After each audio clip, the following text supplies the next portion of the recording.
Bab 8. Alasan Li Bangqi begitu terkejut adalah karena gurunya pernah memberitahunya bahwa tingkat kekuatan tertinggi dalam seni bela diri adalah alam surga. Meskipun dia telah berlatih seni bela diri selama lebih dari 10 tahun, dia bahkan tidak mencapai level terendah, kondisi kuning. Paling-paling, dia berada di ambang seni bela diri tingkat tinggi. Namun, mereka yang mencapai kondisi surga legendaris sangatlah jarang, mungkin tidak ada seorang pun yang pernah melihatnya. Bahkan tuannya baru saja berada di depan pintu negara bagian kuning tetapi tidak dapat maju lebih jauh. Master seni bela diri sejati berasal dari keluarga seni bela diri kuno dan beberapa faksi kekuatan tersembunyi. Namun, keluarga seni bela diri kuno ini biasanya tidak pernah menunjukkan diri mereka kepada dunia dan hanya menekuni seni bela diri semaksimal mungkin sehingga orang normal jarang dapat melihatnya. Jika suatu hari, seseorang dapat memblokir tinju badai-badai miliknya, maka itu berarti orang tersebut berada di perbatasan negara bagian kuning, dan dia pasti tidak akan menjadi tandingannya. Namun, saat ini, tinju badai Li Bangqi telah selesai, namun lawannya masih berdiri kokoh. Li Bangqi langsung teringat kata-kata tuannya. Dia tahu segalanya tidak baik dan akan mengambil sikap bertahan. Namun saat ini, Pu Dongheng sepertinya tiba-tiba berubah menjadi dua orang, dan memanfaatkan momen ketika Li Bangqi ragu-ragu, Pu Dongheng mendaratkan tendangan di dada Li Bangqi. Rasa sakit karena patah tulang rusuk membuat Li Bangqi sejenak melupakan fakta bahwa dirinya telah dikeluarkan dari ring.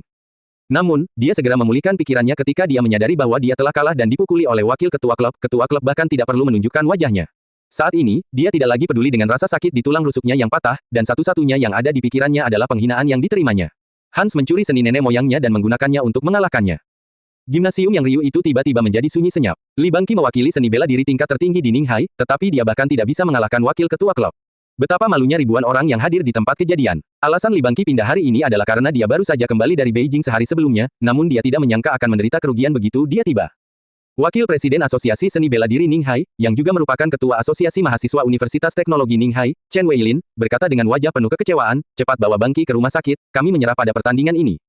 Ada desahan di mana-mana di gimnasium, dan banyak orang mulai pergi dengan kecewa.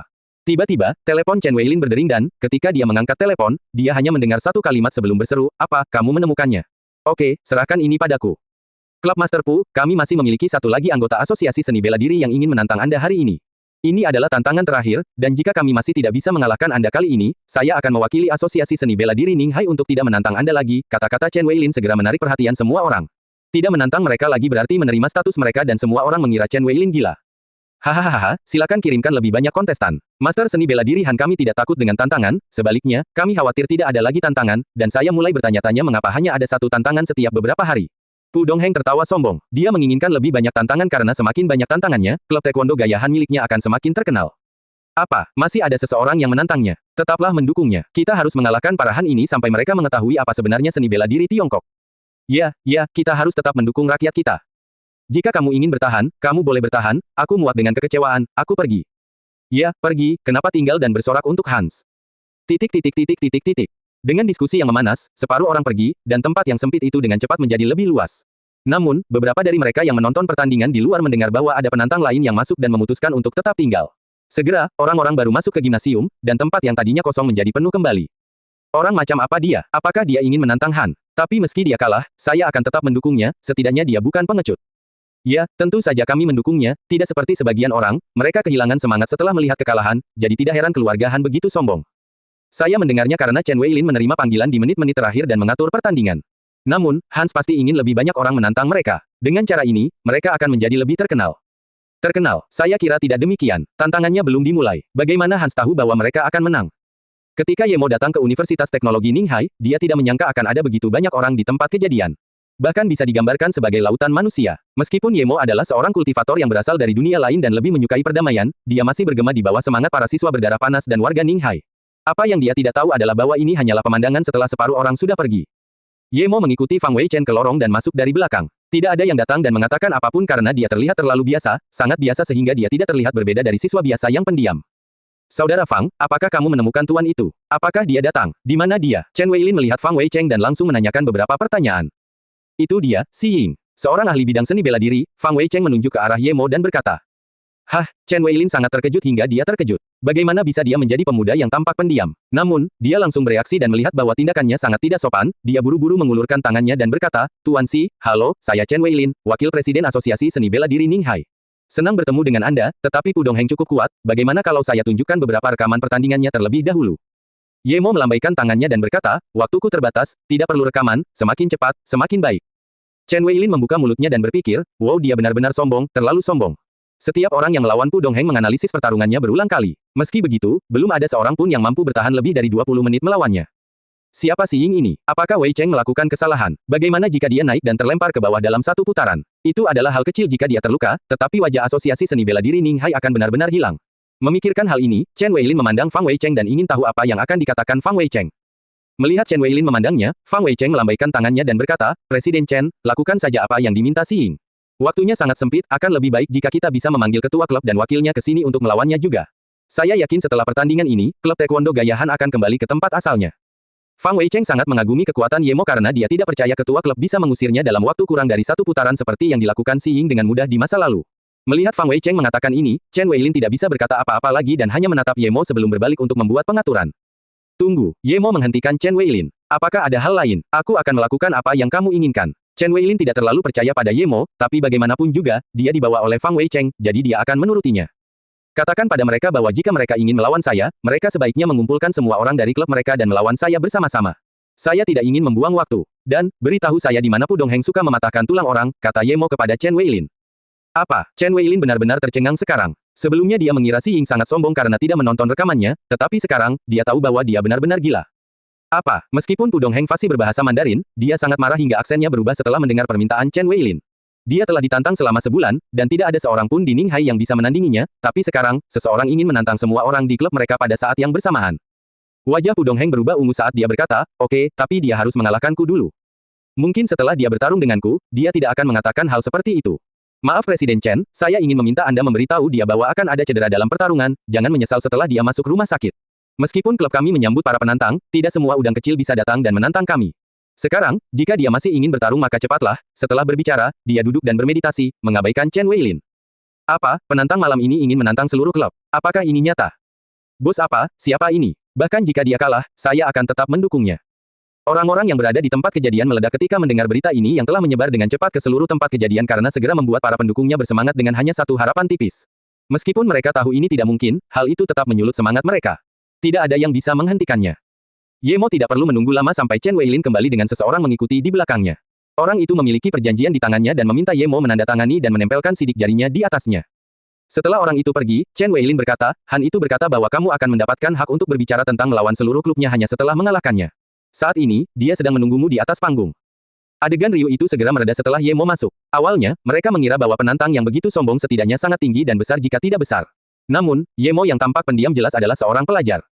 Banyak orang tidak bisa lagi membiarkan mata mereka disiksa dan dibiarkan diam-diam, berpikir bahwa meskipun mereka bukan tandingannya, mereka tidak dapat menggunakan cara-cara rendah hati untuk mengganggu mereka. Setidaknya Li Bangqi tingginya hampir 1,9 meter, tapi si Ying ini tidak hanya tidak besar tetapi juga tidak terlihat seperti master seni bela diri bagaimanapun caranya. Pudong Heng juga tercengang, dia benar-benar memiliki ekspektasi terhadap si Ying yang sombong ini, tetapi dia tidak pernah berpikir bahwa dia akan begitu mudah. Dapat dikatakan bahwa dari semua orang yang menantangnya bulan ini, si Ying ini adalah yang paling biasa. Kaulah yang dengan arogan menantang seluruh klub kita. Pudong Heng menunjuk ke arah Ye Mo dan benar-benar tidak bisa mengerti. Namun, Ye Mo tidak menjawab dan hanya berkata dengan dingin, jika kamu ingin bertarung cepatlah, aku masih punya urusan lain, aku tidak punya waktu untuk bermain-main denganmu, orang Mars. Dia dapat dengan mudah mengetahui seberapa kuat Pudong Heng, sedikit lebih kuat dari Wendong, tetapi jika dia bertarung dengan nyawanya sebagai taruhannya, dia mungkin bukan tandingannya. Dibandingkan dengan saudara Hu yang akan dia temui malam itu, Pudong Heng jauh berbeda. Bagaimana orang seperti ini bisa disebut master? Mars. Pudong Heng mengulangi dan segera menyadari bahwa Ye Mo sedang mengejeknya karena tidak tahu apa-apa, jadi dia menjawab, segera saya akan memberitahu Anda apa itu penyesalan. Kemudian, Pudong Heng segera melakukan tendangan combo. Pudong Heng percaya jika dia menggunakan tendangan combo ini, Ye Mo pasti tidak akan bisa menghindarinya. Dia akan menendang Ye Mo sesegera mungkin, dan ketika dia jatuh, dia akan melancarkan serangan. Sorak-sorai di gimnasium segera berhenti. Sebagian besar orang di tempat kejadian telah melihat pertandingan Pudong Heng. Ini adalah pertama kalinya dia menggunakan tendangan kombonya segera setelah pertandingan dimulai. Gadis-gadis yang kurang berani bahkan tidak berani menatap Ye Mo lagi dan hanya menutup mata. Ye Mo mencibir. Dari cara Pudong Heng bergerak, dia tahu bahwa hidupnya tidak akan bisa berkembang sama sekali. Gerakannya terlalu terkendali, dan meskipun Ye Mo tidak mengolah seni bela diri Tiongkok, dia tahu bahwa seseorang yang mencoba membunuh lawannya pada serangan pertama bukanlah seseorang yang kuat kecuali dia sebenarnya berkali-kali lebih kuat dari lawannya. Dan, Pudong Heng ini ingin mengalahkannya dengan satu gerakan. Dia menganggap dirinya terlalu tinggi. Ye Mo bahkan tidak bergerak dan hanya menatap dingin tendangan combo Pudong Heng. Oh tidak, setiap orang yang melihat Ye Mo menghela nafas. Dia bahkan tidak tahu cara menghindar. Ini terlalu bodoh. Chen Weilin pasti sudah gila karena kekalahan itu dan menemukan orang seperti ini untuk dihajar. Ide Pudong Heng bagus, dan tampaknya tidak dapat diatasi olehnya. Mungkin ide ini lumayan untuk lawan yang pernah dia hadapi sebelumnya. Bahkan jika dia tidak berhasil dengan yang satu ini, dia masih memiliki gerakan lain, dan ini tidak akan mempengaruhinya sama sekali. Sayangnya, dia bertemu Yemo. Langkah pertama Yemo adalah mengulurkan tangannya dan meraih pergelangan kakinya. Gerakan kedua adalah mengayunkannya ke atas lalu dilanjutkan dengan dua tendangan pada masing-masing tempurung lutut di kaki Pu Dongheng. Pu Dongheng bahkan tidak sempat berteriak ketika gerakan ketiga Yemo, beberapa tendangan cepat, mendarat di dadanya. Jurus keempat merupakan tendangan terakhir yang mendarat tepat di hidungnya. Kalimat terakhir yang didengar Pu Dongheng, yang berteriak kesakitan luar biasa, adalah aku akan memberimu jurus Descent of the Crossbow. Setelah mendengar kalimat ini, dia merasa sedang duduk di dalam tong bundar dengan banyak sampah menutupi wajahnya. Setelah Yemo pergi selama beberapa detik, adegan itu tiba-tiba meledak menjadi suara gemuruh. Dia benar-benar menendang seorang Han, yang begitu sombong selama sebulan, terbang dengan begitu mudahnya. Beraninya kamu bertindak sombong di Tiongkok. Taekwondo, itu hanya sesuatu yang nenek moyang kita di dinasti Tang mewariskannya ke tanah Han. Sekarang, beraninya Anda menyatakan itu sebagai milik Anda. Sekarang, Anda menghadapi serangan nenek moyang kami, dan pantat Anda harus berbalik. Gimnasium bergemuruh, ada banyak sekali panggilan keluar atau masuk. Cepat datang, memang benar, dia benar-benar dikalahkan, dan dalam satu gerakan, itu sangat menarik. Harusnya ada lagi, nanti cepat datang. Tapi tidak ada lagi kursi di sini. Ahahaha, salahmu pergi. Ya Tuhan, untungnya aku tidak mendengarkanmu. Itu benar-benar sebuah pertunjukan. Satu gerakan. Apa? Bagaimana menggambarkan gerakan itu? Anggap saja itu Bruce Lee. Ya, menyesallah, tidak ada waktu untuk berbicara denganmu. Aku harus pergi menemui idolaku. Tidak, aku tidak bisa menghadapinya, aku mencintai Si Ying, aku ingin menikah dengannya. Berhentilah ngiler, lihat saja dirimu, ini agak sulit. Miao Yuan, apakah kamu ingin mati? Titik. Apa? Dia benar-benar menang. Dan dalam satu gerakan, apa-apaan ini, kenapa nasibku buruk sekali? Saya sudah menontonnya selama sebulan, tetapi saya tidak sempat melihatnya. Tidak, saya harus sampai di sana, ini terlalu menggembirakan, seorang pemuda yang sedang makan makanan cepat saji segera menutup telepon dan segera keluar. Hei, kamu masih belum membayar makananmu. Saat bos bergegas keluar, tidak ada yang tersisa.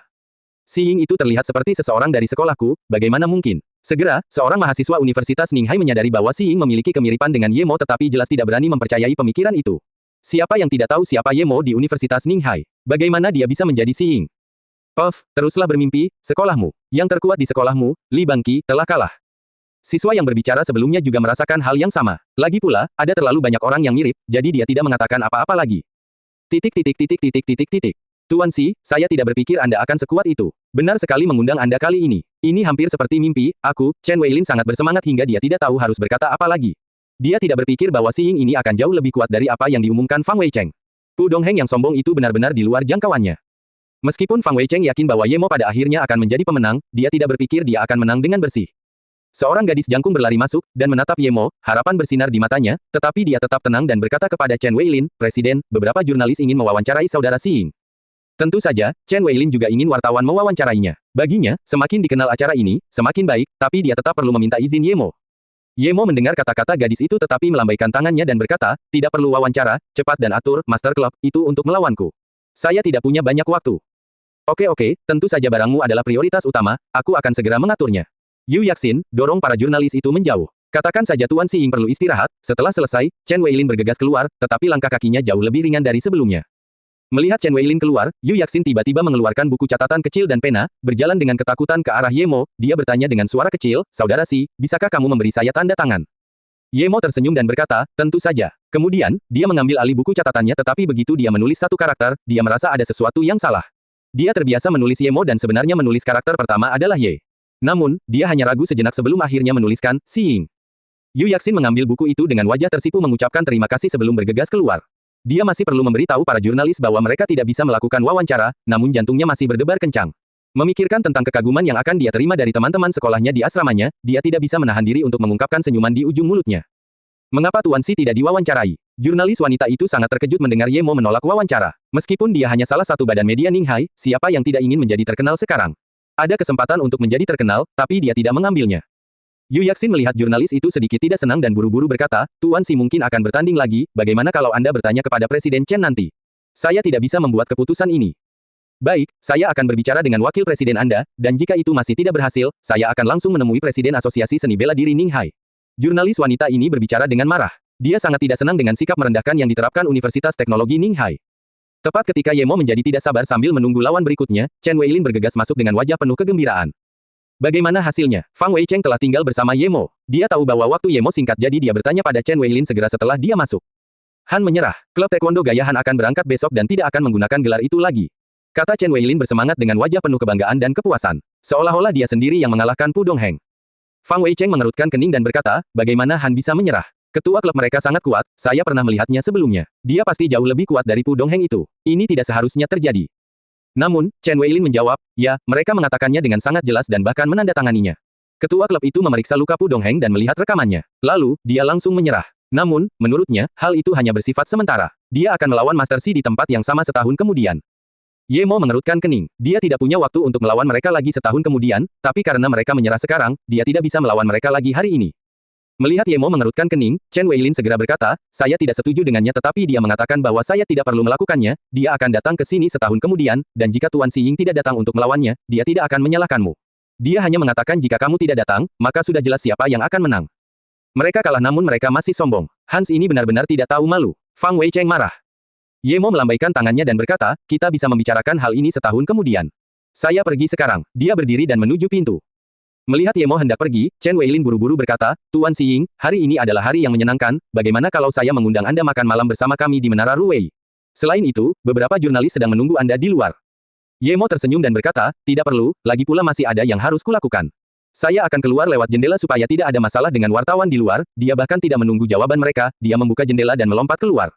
Hah, tunggu, ini lantai 3. Namun, Chen Weilin hampir tidak punya cukup waktu untuk menyelesaikan kalimatnya sebelum Ye Mo menghilang dari jendela. Chen Weilin dan Fang Weicheng bergegas ke jendela, namun Ye Mo tidak terlihat. Meskipun Ye Mo telah pergi, adegan ini sebenarnya lebih kacau. Orang-orang merayakannya, minum sampanye dan bir di mana-mana, dan ruangan itu dipenuhi dengan teriakan gembira, hanya karena Hans, yang telah menang berturut-turut selama sebulan, telah mengakui kekalahan. Mereka dapat mengambil apa yang menjadi milik Anda di depan Anda, tetapi membuat mereka mengakui kekalahan sangatlah sulit. Saat ini, nama Xiying telah menyebar ke seluruh universitas dan menyebar keluar dengan lebih cepat. Banyak orang mulai mengetahui bahwa seorang guru hebat bernama Xiying telah muncul di Ninghai. Orang yang paling bahagia malam ini adalah mereka yang bisa melihat dengan mata kepala sendiri pertandingan antara Ye Mo dan Pu Dongheng, tapi yang paling tidak bahagia adalah para jurnalis yang sudah lama menunggunya dan masih belum bisa melihatnya. Dan kemudian, ada kelompok orang terakhir, yang pemurung. Merekalah yang pergi pada menit-menit terakhir. Sekarang, tidak ada kata-kata yang bisa menggambarkan perasaan mereka. Penyesalan adalah kata yang terlalu ringan untuk menggambarkan perasaan mereka. Seolah-olah seorang penggemar sepak bola Tiongkok yang setia sedang menonton Piala Dunia antara Tiongkok vs Spanyol di final, dan setelah 90 menit, skor menjadi 0 hingga 4 dengan Tiongkok kalah. Meski wasit sempat meminta perpanjangan waktu 3 menit lagi, karena kecewa, banyak supporter sepak bola yang meninggalkan stadion. Namun 3 menit kemudian, mereka mengetahui di luar stadion bahwa Tiongkok telah mencetak 5 gol dalam 3 menit dan akhirnya menjatuhkan Spanyol dari tahta dengan skor 5-4. Namun 3 menit terakhir, mereka tidak ada di sana untuk melihatnya. Betapa menyedihkannya hal itu. Ketika Ye Mo datang ke rumah, dia menemukan seorang wanita berusia sekitar 30 tahun masih duduk di depan tempat tidur Ning Qingsui, dan terlihat sangat mirip dengannya. Mungkin itu adalah ibu Ning Qingsui. Namun, dia terlihat sangat muda, dan jika insiden Ning Qingsui tidak terjadi, dia mungkin akan terlihat lebih muda lagi.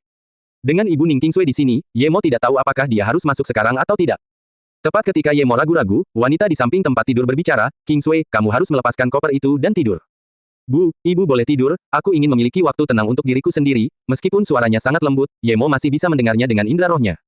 Wanita di dekat tempat tidur menghela nafas dan berbicara setelah beberapa saat, saya dan perawat akan berada di luar, jika ada yang Anda butuhkan, cukup bunyikan belnya. Jika kamu kesakitan, beritahu ibu, dan aku akan memanggil perawat untuk datang dan memberimu obat bius. Ye Mo memandang wanita ini saat dia keluar dari kamar dan menunggu sampai dia berada di luar untuk menggosok matanya. Tempat ini telah diubah menjadi tempat medis sementara, dan 2 perawat muda sedang tidur di tempat tidur di sampingnya. Ye Mo menunggu beberapa saat, dan ketika wanita itu duduk di tempat tidur, dia pergi dengan tenang dan menekan titik cakra ketiga wanita di dalam ruangan untuk memaksa mereka tidur. Dia tidak ingin seseorang tiba-tiba menyerang saat dia merawat Ning Qingsui. Setelah melakukan semua itu, Ye Mo memasuki kamar Ning Qingsui. Dia dulu tinggal di ruangan ini dan memberikannya kepada Ning Qingsui setelah dia datang. Saat dia masuk, Ye Mo merasakan segala sesuatunya familiar namun tidak diketahui pada saat yang bersamaan. Dia memandang Ning Qingsui yang sedang memegang koper itu dan tahu bahwa lukanya sangat serius, bahkan lebih dari yang dia duga. Dia tidak mengerti mengapa dia terus-menerus menerima kasusnya. Ye Mo masih berpikir apakah dia harus memberitahu Ning Qingsui bahwa dia sedang merawatnya, atau membuatnya tidur dan kemudian merawatnya ketika dia mendengar gumaman pelan Ning Qingsui. Kemudian, dia melihat telepon merah di tangannya, dan dia segera menyadari bahwa dia sedang merekam pesan di telepon itu. Ye Mo, maafkan aku akan segera pergi, aku tahu aku telah menyakitimu, dan aku sangat menyesalinya. Aku sangat ingin bertemu denganmu sekali sebelum aku meninggal untuk meminta maaf. Setelah mengalami semua itu, aku akhirnya tahu betapa naifnya aku. Namun, saya akhirnya menyadari betapa murah hati Anda, tapi itu sudah terlambat. Lagi pula, satu-satunya hal yang tidak kusesali adalah menghalangi rumput itu. Aku hanya menyesali caraku memperlakukanmu. Setelah membaca suratmu, aku mengerti betapa kesepiannya kamu. Kamu tidak pernah punya teman, namun aku tetaplah wanita jahat, menyakitimu lagi dan lagi. Aku bahkan menggunakan uang yang kamu peroleh dari menjual darahmu untuk membeli sebotol anggur beberapa ribu dolar, tapi aku tidak pernah memikirkannya, bagaimana perasaanmu, aku hanya melakukan apa yang kuinginkan tanpa memikirkan konsekuensinya, dan ketika aku akhirnya memahami segalanya, semuanya sudah terlambat. Ning Qingsui terbatuk beberapa kali saat wajahnya semakin pucat, tapi dia masih mendekatkan ponselnya dan melanjutkan, Yemo, aku tidak tahu apakah aku mencintaimu, tapi apakah aku masih memiliki kesempatan untuk bertunangan dengannya. Aku pasti tidak akan melakukannya karena aku membutuhkanmu sebagai tameng, tapi karena aku bersedia menikah denganmu. Mungkin itu tidak ada hubungannya dengan cinta, dan kamu bahkan mungkin mengatakan aku tidak cukup baik untukmu, tapi aku masih menyimpan akta nikah di sisiku. Saya tidak pernah bercerai, dan tidak akan bercerai di masa depan. Anda adalah satu-satunya suami saya dalam hidup ini. Terlepas dari apakah Anda mengetahuinya atau tidak, terlepas dari apakah Anda setuju atau tidak, saya, Ning Qingsui, bersedia menjadi istri Anda dan istri Anda. Yemo, aku masih harus meminta maaf padamu, aku adalah istrimu, tapi aku tidak pernah mengambil tanggung jawab sebagai istri satu hari pun. Sebaliknya, aku membuatmu mendapat lebih banyak masalah. Aku seperti anak yang belum dewasa, berpikir bahwa aku tahu segalanya. Dia berhenti sejenak untuk beberapa waktu. Yemo, aku akan melindungimu dari surga, kamu perlu melakukannya, tetaplah baik-baik saja. Sayang sekali aku bahkan tidak bisa meninggalkan seorang anak untukmu, kamu harus menemukan seorang gadis yang mencintaimu, bukan seseorang seperti aku. Berbicara sampai sekarang, Ning Qingsui terengah-engah dan membelai kotak itu dengan tangannya sebelum berkata sekali lagi, Yemo, aku belum pernah mengucapkan dua kata, Laogong, satu, dalam hidupku, aku benar-benar ingin mengatakannya itu, tapi aku terlalu malu. Ada sehelai rumput di halaman. Saya mengurusnya setiap hari karena saya melihat Anda melakukan hal yang sama dengan yang sebelumnya. Saya tidak tahu apakah itu bisa berguna bagi Anda. Jika ya, ambillah ketika sudah matang, mungkin hanya itu yang bisa saya serahkan kepada Anda. Yemo, Laogong, apakah kamu masih baik-baik saja? Suara Ning Qingsui perlahan-lahan menjadi lebih rendah. Yemo tiba-tiba merasa masam dan bersalah di hatinya. Ketika dia membantu Ning Qingsui sebelumnya, dia tidak murah hati seperti yang dipikirkan Ning Qingsui. Dia hanya berpikir bahwa wajah suram Ning Qingsui tampak seperti tuannya Luo Ying, jadi dia bersedia membantunya. Dia ingin tuannya juga memiliki orang-orang yang membantunya jika dia dalam kesulitan. Dan uang dari penjualan darah, dia tidak memberikannya. Sekalipun dia punya lebih banyak uang daripada yang bisa dibelanjakannya, dia akan tetap pergi ke sana.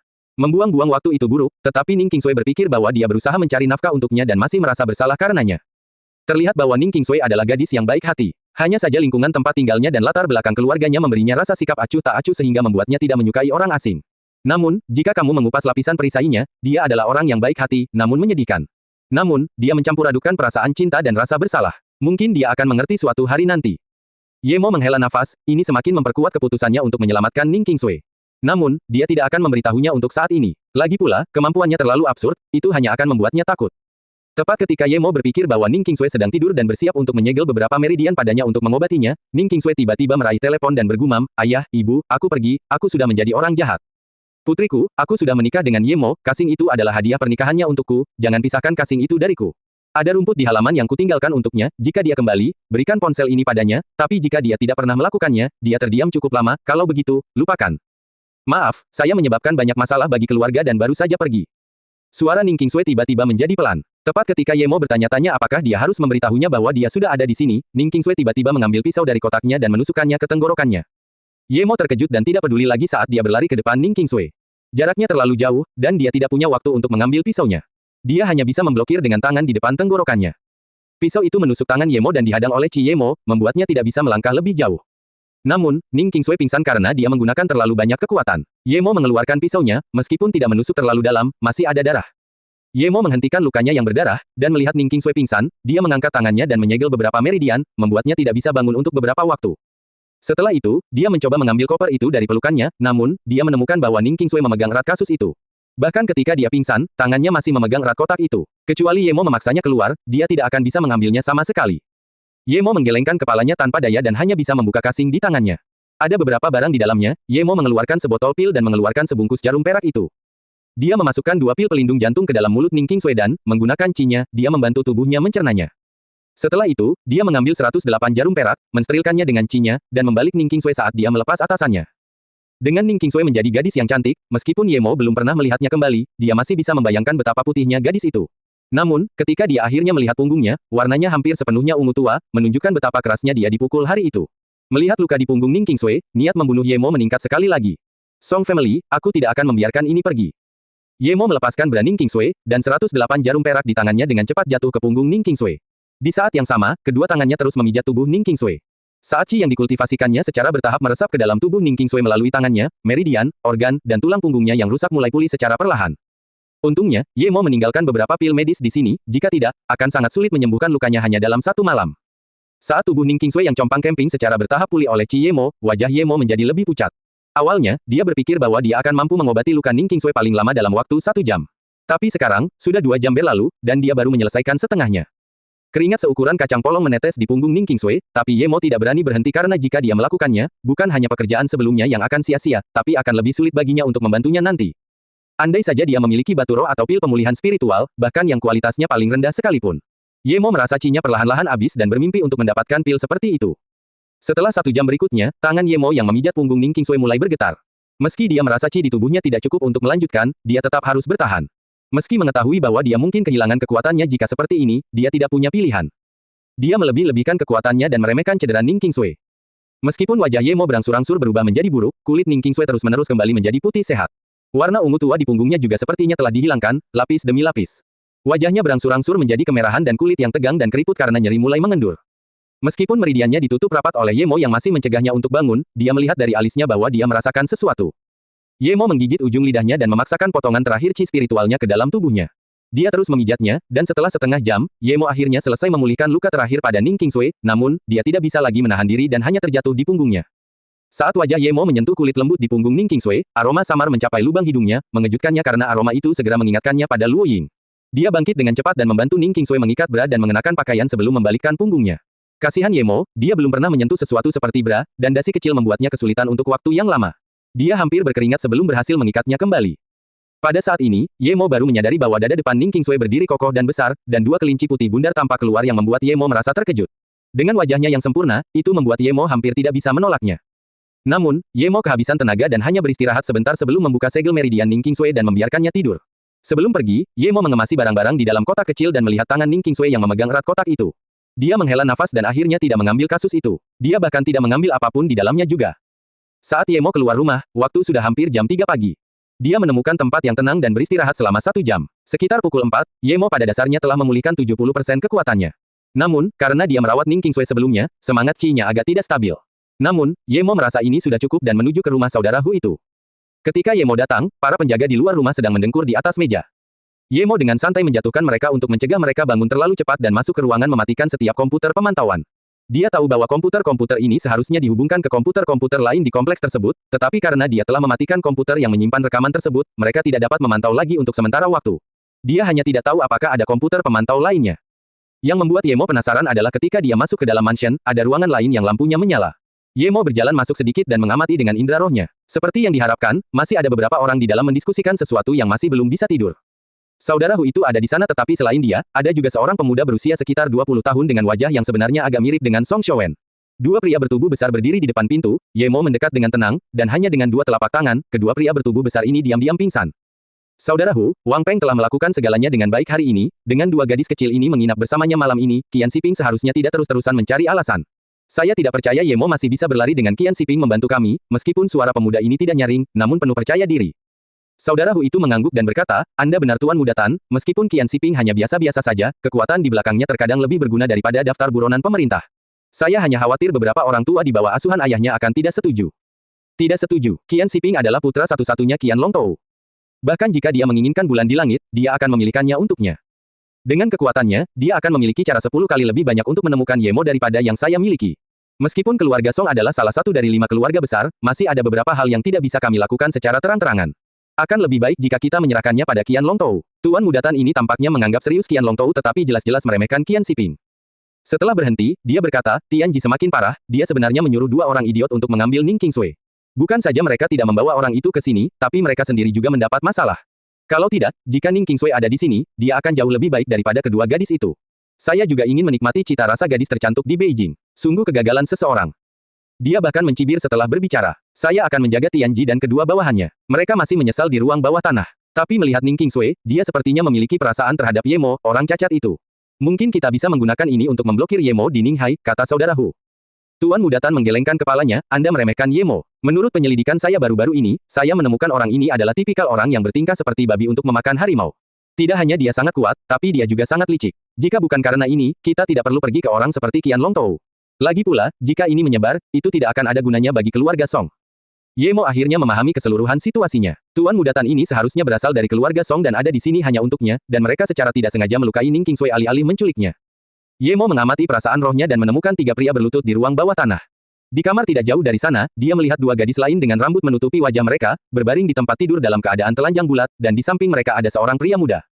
Namun, kedua gadis ini penuh dengan memar, dan tidak diketahui apakah mereka tertidur atau tidak sadarkan diri, tetapi dari kelihatannya, kedua gadis ini adalah dua gadis yang dibicarakan oleh Tuan Muda Tan.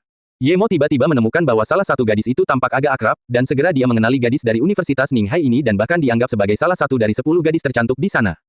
Ini sudah larut, Saudara Hu, kita harus istirahat sekarang. Setelah mengatakan itu, Tuan Muda Tan berdiri. Sebelum Saudara Hu dapat menjawab, pintu telah dibuka. Pada saat yang sama, sebuah suara dingin berkata, tidak perlu istirahat, mulai hari ini dan seterusnya, akan ada banyak waktu bagimu untuk istirahat.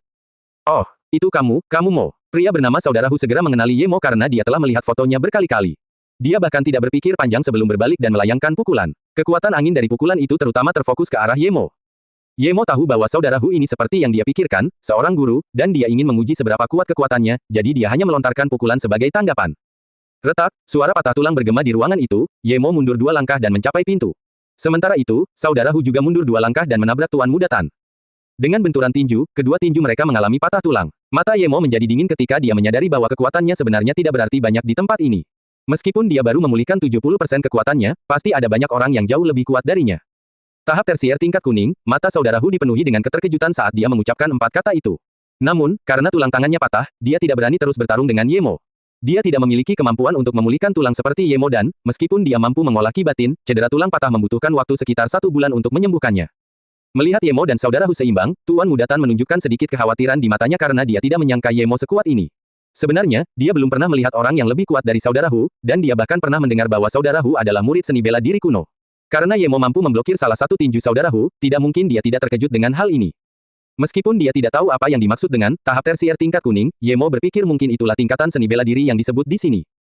Tuan Muda Tan melihat kekuatan Yemo dan hendak mengeluarkan ponselnya untuk menelepon, tetapi karena Yemo sudah tahu bahwa dia berasal dari keluarga Song dan datang ke sini untuk menangkapnya, dia tidak berpikir untuk bersikap lunak dan membuang paku logam dengan santai. Bahkan sebelum dia selesai menekan nomor di telepon ini, paku logam telah mengenai dahi Tuan Muda Tan. Kamu benar-benar membunuh Tuan Muda Tan. Ekspresi Saudara Hu terkejut dan marah. Yemo tersenyum tipis, saya juga membunuh Song Xiaowen, apa? Apakah kamu punya masalah dengan itu? Mata Saudara Hu segera kembali normal ketika dia berpikir, ya, dia bahkan telah membunuh Song Xiaowen sehingga dia tidak memiliki tekanan lagi untuk melenyapkan Song Xiaotan. Jika kamu bisa menjawab beberapa pertanyaan untukku, mungkin aku bisa melepaskanmu hari ini. Yemo menatap dingin pada Saudara Hu ini. Haha, biarkan aku, Hu Qiyu, pergi. Anda bahkan belum pernah berada di atas angin sebelumnya. Karena kamu datang hari ini, jangan pergi. Tangan Hu Qiyu yang sehat mengeluarkan cambuk dari suatu tempat dan segera melompat. Cambuk di tangannya berubah menjadi banyak gambar dan bergegas menuju Yemo. Itu sangat cepat sehingga, melihat gambar cambuk yang tak terhitung jumlahnya, Yemo tidak berani masuk. Jika sebelum dia merawat Ning Qingsui, dia akan bisa mengambil cambuk itu dengan paksa. Tapi sekarang, meski kekuatannya telah pulih 70%, Qi-nya masih agak tidak stabil. Yemo memahami situasinya saat ini dan segera menghindar. Namun, ruangannya terlalu kecil, dan punggungnya dicambuk. Sensasi terbakar datang, dan Yemo tahu bahwa dia telah melepaskan setidaknya 1 lapisan kulit dengan pukulan itu. Itu jelas menimbulkan luka yang tidak dangkal. Melihat serangan cambuknya berhasil, Hu Qiyu melanjutkan. Dia hampir segera membalikkan tubuhnya saat tangan itu berputar ke arah Yemo lagi. Yemo harus mengakui bahwa teknik cambuk Saudara Hu ini sangat bagus. Dia terpaksa menyadari bahwa dia hanya bisa menghindar di ruangan kecil ini yang akan menempatkannya pada posisi yang tidak menguntungkan, jadi kalau begitu, dia sebaiknya langsung menyerang. Yemo mengumpulkan beberapa Qi lagi dan, pada saat yang sama, dia membuang 3 paku sambil bersiap mengambil popper cambuk. Hu Qiyu terkejut. Dia tidak berpikir bahwa seseorang akan berani mencoba meraih cambuknya dalam kesibukan serangannya.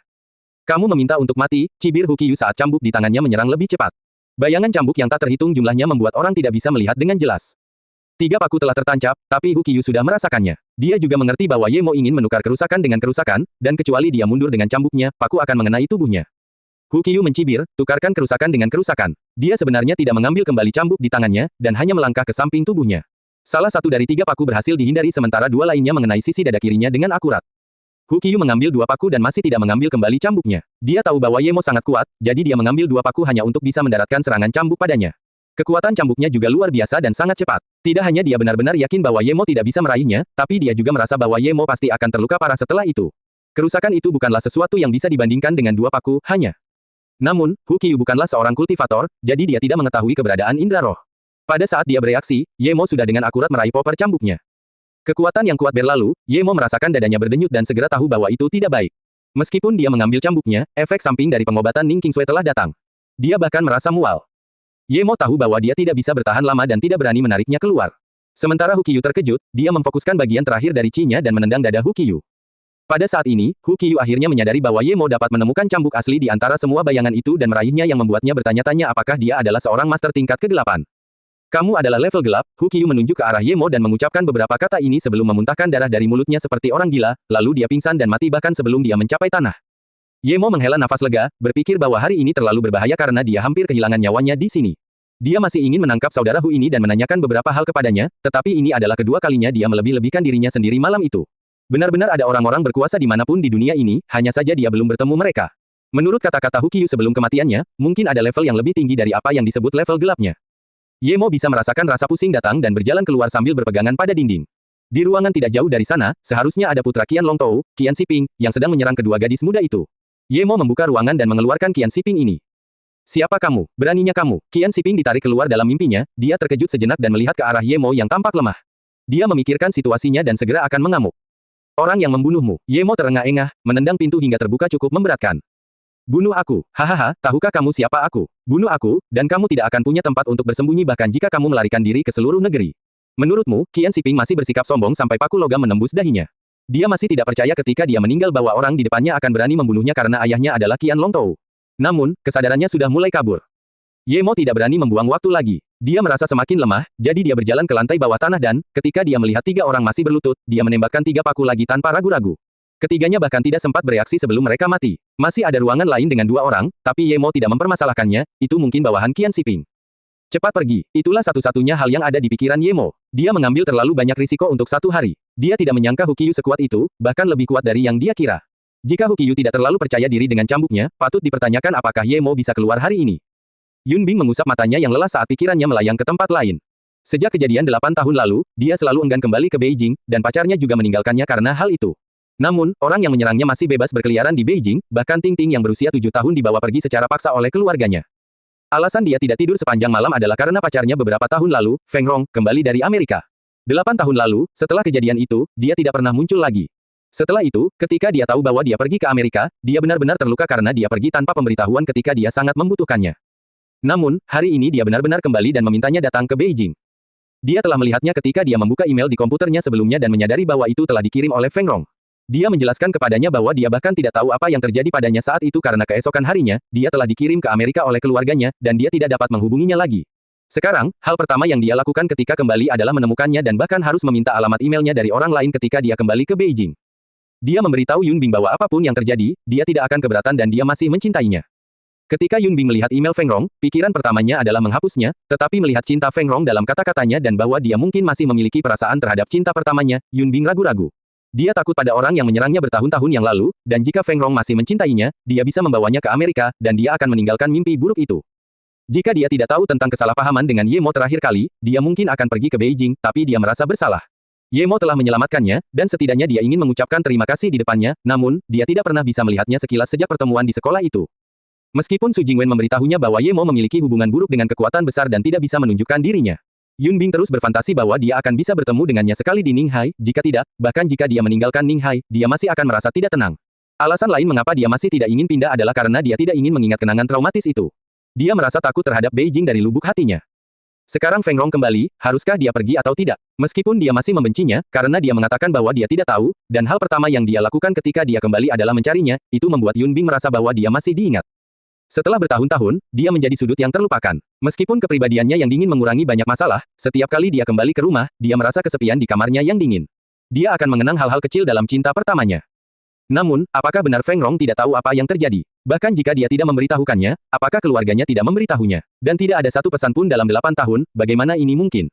Yun Bing tiba-tiba tidak mau memikirkan hal itu lagi. Setelah berpikir lama, Yun Bing menghela nafas. Dia akhirnya memutuskan untuk melihat ke Beijing. Bagaimanapun, Ting Ting masih di sana. Meski dia sangat takut pada orang itu, terkadang menghindari bukanlah solusi terbaik. Dia membuka file dan bersiap menulis surat untuk diberikan Su Jingwen kepada Ye Mo. Saat Yun Bing membuka file, sudut bawah layarnya menampilkan berita. Dia hendak menutupnya ketika gambar yang dilihat matanya tampak familiar. Meski tidak jelas, Yun Bing tetap merasa ini familiar. Dia segera membuka beritanya. Master Ninghai, Si Ying, menghancurkan pelatih klub taekwondo gaya Korea.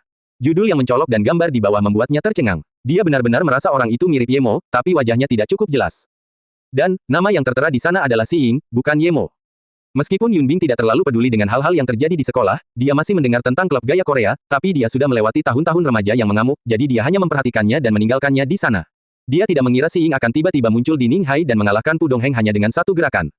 Biasanya Yun Bing akan meninggalkannya di sana setelah membacanya, tapi si Ying ini agak mirip Yemo, jadi Yun Bing segera masuk ke halaman berita universitas. Saat ini, dia akhirnya mengerti apa itu populer. Melihat waktu sudah menunjukkan jam 4 pagi, namun forum tersebut masih penuh dengan orang. Postingan teratas telah diklik lebih dari 1 juta kali, dan ada ribuan balasan di bagian bawah. Judulnya sangat jelas, Si Ying, pria tampan kami. Setiap kali dia menyegarkan, akan ada lebih banyak komentar. Oke, kuakui, aku mengagumi Si Ying, tapi aku jamin aku bukan gay, membawa setebaket ke ruang makan. Saya yakin saudara Si Ying adalah yang terkuat di Ninghai, duduk di kubur merokok kesepian. Wow, biar ku beritahu, aku punya tanda tangan pribadi dari saudara Si Ying, cemburulah, air jernih. Saya senang saya punya tempat untuk berdiri. Si Ying, aku benar-benar jatuh cinta padamu, apa yang harus aku lakukan mulai sekarang, siapa yang mengubah tanda di batu nisanku? Siapa yang merekam rekaman itu, merekam saudara kita Si Ying seperti ini? Saya sangat keberatan, mengenakan celana dalam. Sebenarnya ada ribuan balasan di bawah. Yun Bing tidak membaca semuanya dan hanya membuka video di atas. Adegan di mana Yemo melawan Pu Dongheng segera terlihat. Jelas sekali, ini adalah rekaman haki, wajah Pu Dongheng sangat jelas, tapi wajah Yemo selalu sedikit tertutup. Adegan pertarungannya sangat singkat, dalam sebuah bentrokan, Pu Dongheng ditendang hingga terbang. Yun Bing tercengang melihat klip itu. Meski tidak terlalu lama, dia merasa orang tersebut adalah Yemo. Tapi kenapa di rekaman yang sama, wajah Yemo selalu tertutup, tapi adegan lain sangat jelas. Melihat waktu, sudah jam 4.40 pagi. Yun Bing tidak bisa duduk lagi. Bagaimana jika itu adalah Yemo dan dia melewatkan kesempatan ini? Memikirkan hal ini, Yun Bing segera turun dan mengemudikan mobil menuju Universitas Teknologi Ninghai. Saat itu sudah pagi, dan masih ada mobil di jalan, tapi tidak banyak, jadi Yun Bing mengambil jalan pintas dan tidak melihat siapapun di jalan untuk waktu yang lama, dan memutuskan untuk mengemudi dengan sangat cepat. Namun, sosok yang tersandung di pinggir jalan hampir menabrak mobil Yun Bing, dan dari kaca spion, dia melihat sosok itu jatuh ke jalan setelah dia melewati mobilnya. Meskipun dia yakin mobilnya tidak menyentuh orang itu, Yun Bing tetap mengemudi kembali dan membuka jendela, kamu baik-baik saja. Orang di tanah tidak menjawab, menggunakan lampu jalan kuning redup, Yun Bing melihat darah orang tersebut. Dia kaget, apakah dia benar-benar bertemu orang ini? Khawatir dia menabrak seseorang, Yun Bing segera turun dari mobil dan membantu pria yang tergeletak di tanah untuk bangun. Namun, saat melihat wajah orang ini, Yun Bing benar-benar ketakutan. Orang yang berbaring di pelukannya adalah Yemo. Bagaimana dia menjadi seperti ini? Pakaian di punggungnya robek, dan ada sayatan panjang hingga tulangnya terlihat. Wajahnya sangat pucat, dan saat ini, mata Yemo terpejam, dia jelas tidak sadarkan diri. Yun Bing menjadi khawatir. Meskipun dia tidak tahu bagaimana Yemo menjadi seperti ini, dia tahu bahwa kondisi Yemo sangat parah. Dia dengan cepat menyeret Yemo ke dalam mobil. Pikiran pertama Yun Bing adalah mengantar Yemo ke rumah sakit, tapi kata-kata Su Jingwen kembali terngiang di telinganya. Yemo berada di sisi buruk dari kekuatan besar dan tidak punya tempat untuk bersembunyi, jadi dia lari dari Ninghai.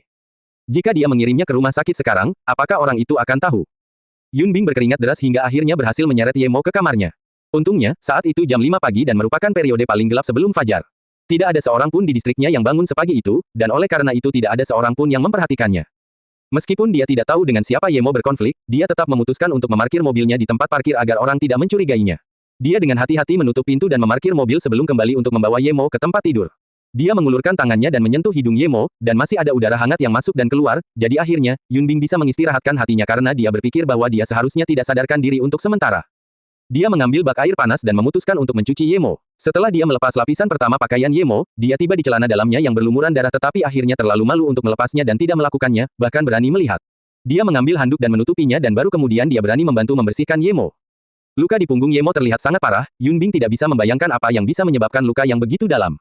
Meskipun luka Yemo sangat dalam, otot-ototnya sangat kuat. Jika Yun Bing tidak melihat sendiri otot-otot kuat Yemo, dia bahkan tidak akan percaya bahwa Yemo yang tampak pendiam akan memiliki tubuh otot yang terlihat sangat estetis. Yun Bing merasakan wajahnya memerah, dan tangan yang dia gunakan untuk menyeka Yemo gemetar. Dia belum pernah memiliki pengalaman melihat tubuh telanjang pria. Bahkan ketika dia diperkosa dan hamil 8 tahun lalu, dia dibius dan tidak sadarkan diri.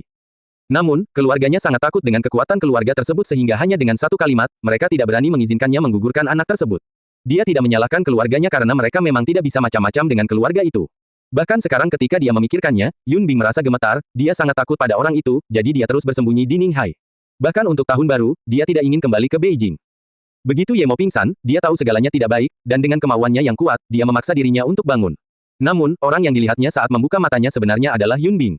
Meskipun dia tidak memiliki kesan yang baik terhadapnya, dia tahu bahwa dia jauh lebih aman di tangan Yun Bing dibandingkan dengan keluarga Song. Yemo santai dan menutup matanya sekali lagi hingga tidak sadarkan diri. Namun, tubuhnya mulai menggunakan roh Qi-nya untuk memulihkan tubuh akarnya yang sangat lelah dan rusak. Kamu sudah bangun. Yun Bing yang memegang handuk di tangannya terkejut saat melihat Yemo membuka matanya, jadi dia langsung berteriak kaget. Namun, dia kemudian melihat Yemo pingsan sekali lagi. Yun Bing dengan cepat membawa air itu dan kembali ke kamar untuk menutupi Yemo dengan selimut sebelum dia menghela nafas lega. Karena dia sudah terbangun satu kali, itu berarti dia tidak berada dalam kondisi kritis lagi. Yun Bing yang belum tidur malam itu juga tidur di samping tempat tidur Yemo. Ketika Ning Qingsui membuka matanya, dia menemukan bahwa matahari sudah terbit, dia berbaring dan tidak bergerak.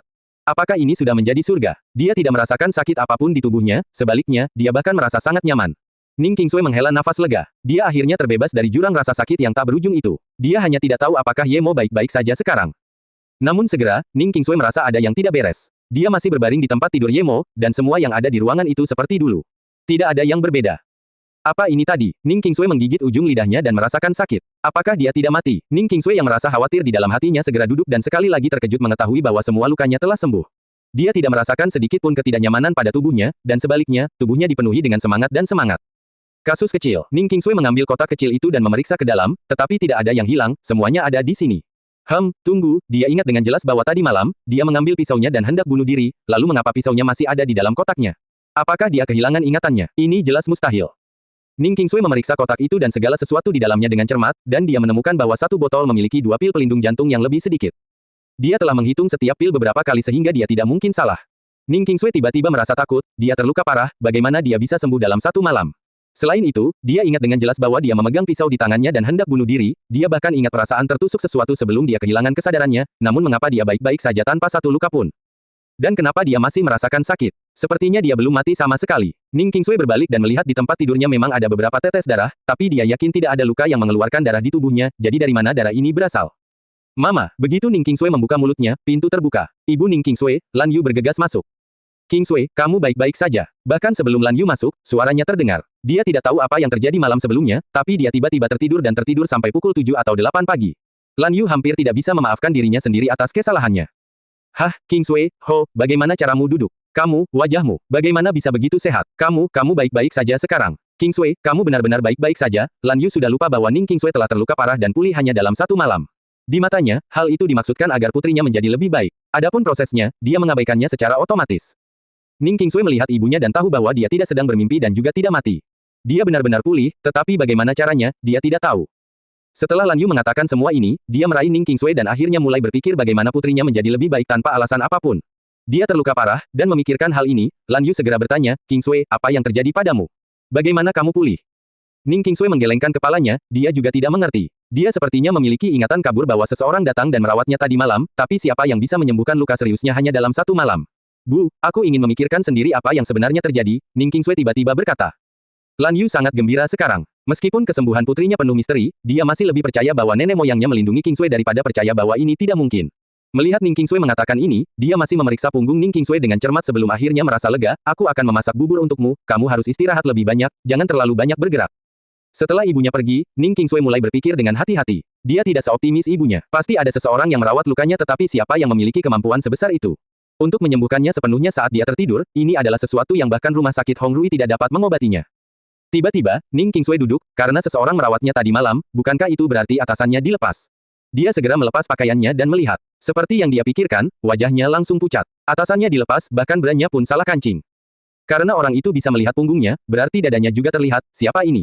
Ning Qingsui tiba-tiba merasakan tubuhnya mulai bergetar, dia lebih baik mati daripada membiarkan seseorang, yang bahkan tidak dia kenal, melihat tubuhnya. Ning Qingsui melihat beberapa tetes darah di tempat tidur, itu bukan miliknya, jadi darah siapa itu? Apakah itu dari orang yang merawatnya tadi malam? Qingsui, kamu baik-baik saja. Sebuah suara penuh kejutan terdengar di pintu. Li Mumei baru saja membuka pintu dan masuk dan di belakangnya ada Lan Yu yang masih berseri-seri, bahkan Su Jingwen ada di sini dengan 2 perawat di belakangnya yang memandang Ning Qingsui dengan tidak percaya. Masuk, Ning Qingsui memfokuskan pikirannya. Meski dia masih tertekan, dia memutuskan untuk tidak memikirkannya untuk saat ini. Apa yang telah terjadi? Qingsui, biarkan aku melihat punggungmu. Li Mumei pernah melihat luka Ning Qingsui sebelumnya, kini Ning Qingsui tiba-tiba pulih. Meskipun dia tidak mengerti, dia tetap benar-benar bahagia. Ning Qingsui menggelengkan kepalanya dan berkata, tidak perlu melihat, saya bisa merasakannya, saya benar-benar lebih baik.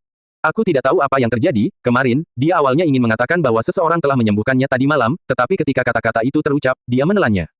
Meskipun Lan Yu telah memeriksanya, dia masih tidak yakin dan pergi ke belakang Ning Qingsui. Dia dengan hati-hati membuka pakaian putrinya, dan tentu saja, dia melihat punggungnya telah pulih ke kulit putih bersih sebelumnya tanpa cacat sama sekali. Baru sekarang dia yakin putrinya telah benar-benar pulih. Saking gembiranya hingga hampir menitikkan air mata, ia bersyukur kepada Tuhan karena putrinya sembuh dalam 1 malam. Kedua perawat dengan penuh semangat datang dan membantu Ning Qingsui melakukan pemeriksaan sederhana dan menemukan bahwa Ning Qingsui benar-benar sembuh. Orang lain tidak tahu seberapa parah luka Ning Qingsui, tapi kedua perawat ini tahu dengan jelas karena merekalah yang merawat Ning Qingsui.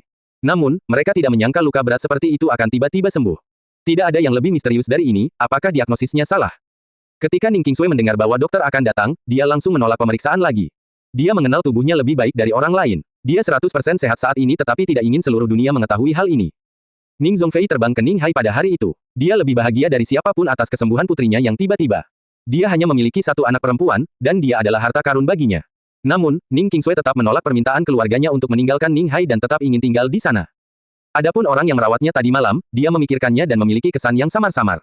Dia mulai ingat bahwa setelah dia selesai mencatat surat wasiatnya dan ingin bunuh diri, pisaunya sepertinya tidak menusuk ke tenggorokannya sendiri, melainkan malah menusuk ke lengan orang lain, dan setelah itu, dia langsung pingsan. Apakah orang itu Ye Mo? Atau apakah dia terlalu memikirkannya dan berpura-pura bahwa orang yang malam itu adalah dia? Sejak kapan Ye Mo tahu cara menyembuhkan luka? Dan bagaimana dia bisa memiliki kemampuan sebesar itu? Ning Qingsui tiba-tiba teringat hari itu ketika Ye Mo memiliki warung di jalan untuk praktek kedokteran. Apakah itu benar-benar dia? Apakah dia benar-benar tahu kedokteran? Jika itu dia, maka darah di tempat tidur harusnya ditinggalkan olehnya. Melihat ibunya dan yang lainnya pergi, Ning Qingsui memanggil Li Mumei. Meskipun dia bisa bangun sekarang, dan kondisi tubuhnya sangat baik, dia tidak ingin berlebihan jika semua orang menyadarinya. Mumei, bisakah kamu membantuku menganalisis darah di kain ini?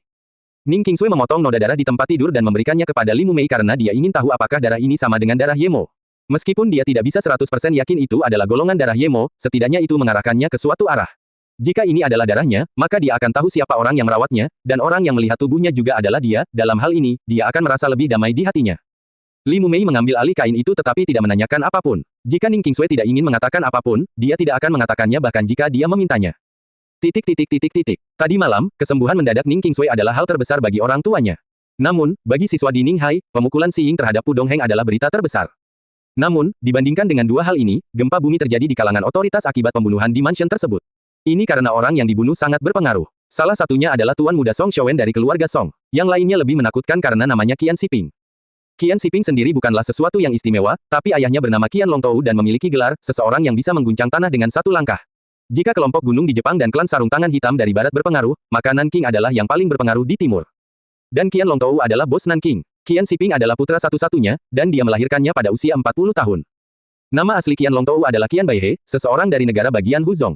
Ia bergabung dengan dunia bawah tanah pada usia 11 tahun, dan hingga saat ini, masih ada tempat baginya bahkan di kancah dunia. Dia memiliki pasukan pribadinya sendiri, namun, itu adalah tentara bayaran yang tinggal di Afrika, dan dia sendiri, tetap tinggal di sebuah rumah yang sangat megah di Afrika. Hal-hal Nanking pada dasarnya tidak memerlukan pengelolaannya. Biasanya, anak buahnya mengurus semuanya dan hanya perlu memberinya laporan. Bahkan kepala negara kecil tidak berani menyinggung pemimpin Nanking, tetapi hari ini, putra satu-satunya dibunuh di Ninghai. Ini benar-benar gempa bumi. Entah itu kematian Song Showen atau kematian Qian Siping, itu bukanlah sesuatu yang bisa ditangani oleh otoritas pemerintah di sini. Yun Bing dibangunkan oleh telepon. Saat itu sudah jam 9 pagi. Dia menatap Ye Mo yang masih tidur seperti tadi malam, namun, wajahnya yang pucat memiliki sedikit kemerahan. Yun Bing merasa yakin dan mengangkat telepon. Telepon itu dari rekannya Wang Yu yang menanyakan mengapa dia tidak pergi ke sekolah hari ini. Yun Bing buru-buru meminta Wang Yu untuk mengajukan cuti untuknya. Kemudian, dia menggunakan handuknya dan menyekat tubuh Ye Mo sebelum bersiap memasak makanan, kalau dia terbangun, dia bisa meminumnya. Sejak Ye Mo diselamatkan olehnya tadi malam, dia tetap tidak sadarkan diri. Dia hanya membuka matanya sekali tetapi terus tidur, dan karena Yun Bing tidak berani mengirimnya ke rumah sakit, dia tidak tahu harus berbuat apa lagi. Dia tidak tahu apakah Si Ying yang tadi malam itu adalah Ye Mo. Yun Bing membuka laptopnya sekali lagi dan ingin mencari di forum berita universitas. Namun kabar yang muncul di depan matanya nyaris membuatnya melempar mouse-nya. Tadi malam, di rumah pribadi, 6 orang dibunuh.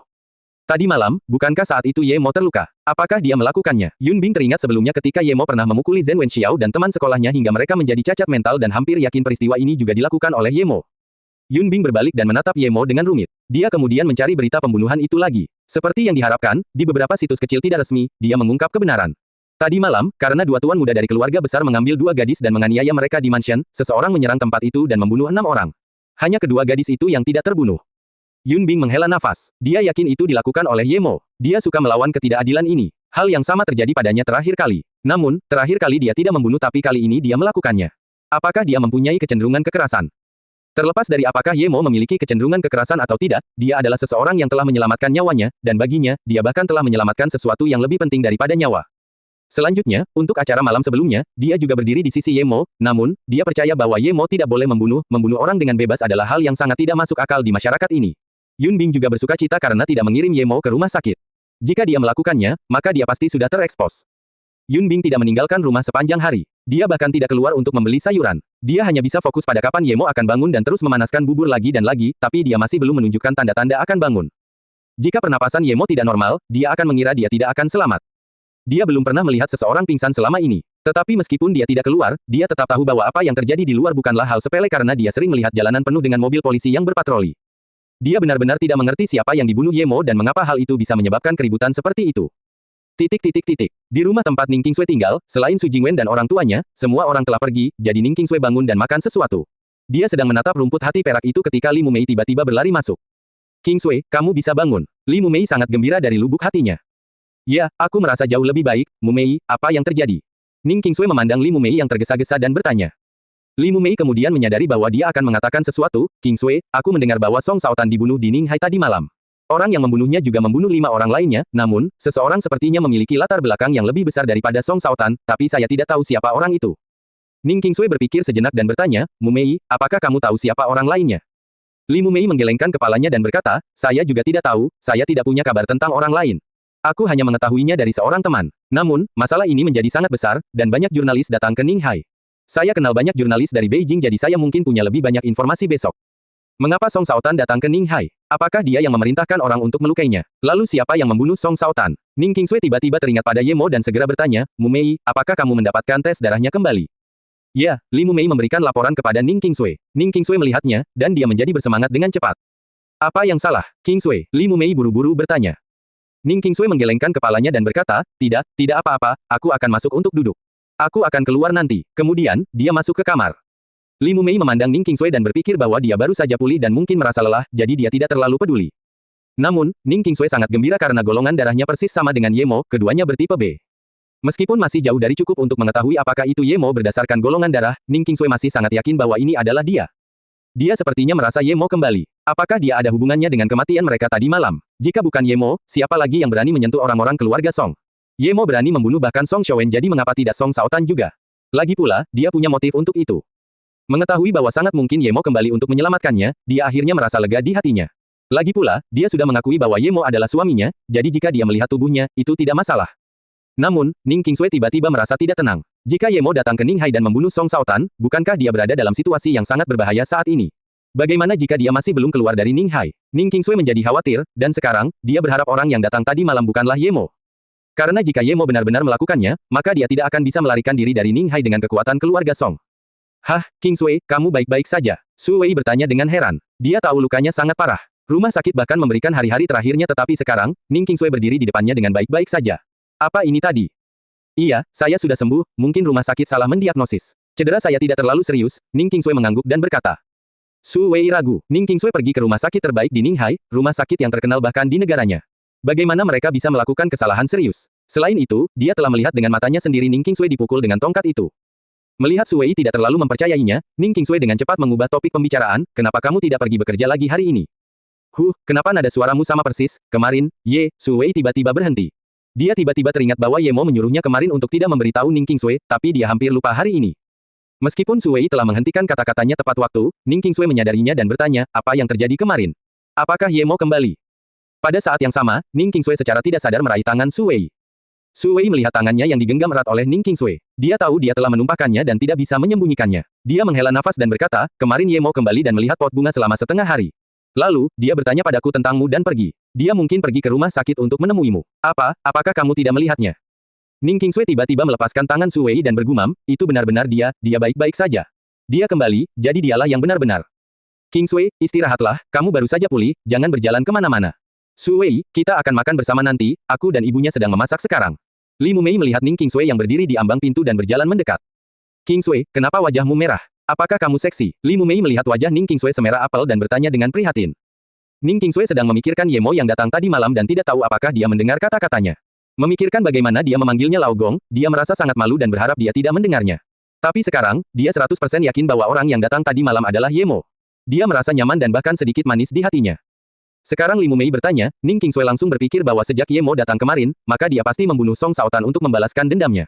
Memikirkan kejadian tadi malam, dia menyadari bahwa Ye Mo mungkin masih melarikan diri dan langsung merasa khawatir. Qingsui, Li Mumei melihat wajah Ning Qingsui berubah dengan cepat dan merasa lebih khawatir. Ning Qingsui menggelengkan kepalanya dan berkata, saya baik-baik saja, Mumei, Anda mengatakan kepada saya sebelumnya bahwa Anda mengenal banyak jurnalis di Beijing. Bisakah Anda mengundang satu dan biarkan saya melihatnya malam ini? Ning Qingsui ingin tahu apa yang terjadi tadi malam melalui jurnalis sebagai cara untuk secara tidak sengaja mengetahui situasi Ye Mo.